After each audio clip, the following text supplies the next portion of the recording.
There's been a conversation in regard to this. Once these drugs are seized, they somewhat get back into supply. You know, there's a missing link there when it comes to matters of enforcement, and we're looking forward to have this meeting that is going to address that. Now, I want to take you back to the survey there that NACADA conducted, and this falls squarely on the demographic that is, you know, the youth. The young people are abusing drugs and such, and one top, you know, abused is alcohol, and we're looking at marijuana and such. So what do we do at this point? How do we, you know, curtail this demand?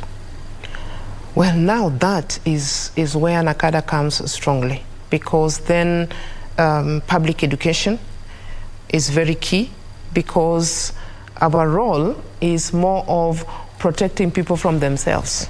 Because you see, when it comes to beginning to use, in the beginning it's a choice.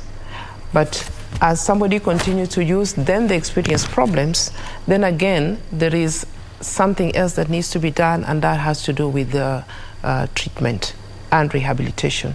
So we focus a lot on preventive education, and then also providing psychosocial support. So when you talk of the young people, you know, drug use, if you look at even the, as you're saying, the demographics, initiation of drug use actually begins at late childhood into adolescence. So, and you know that is a critical period in one's life.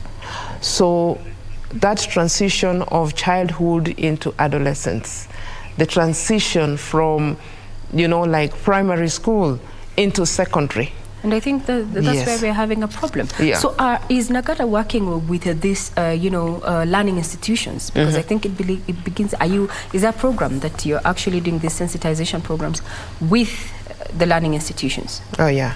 Yes, yeah, I would say we are doing a great deal. And one of the things that we did with Ministry of Education last year was to work on national guidelines on prevention and management of alcohol and substance use in basic education institutions.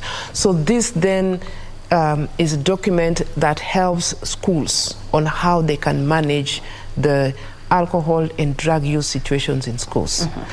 So because of that, or as a result of that, then we have reaching out, first of all, to heads of institutions so that they get to know this.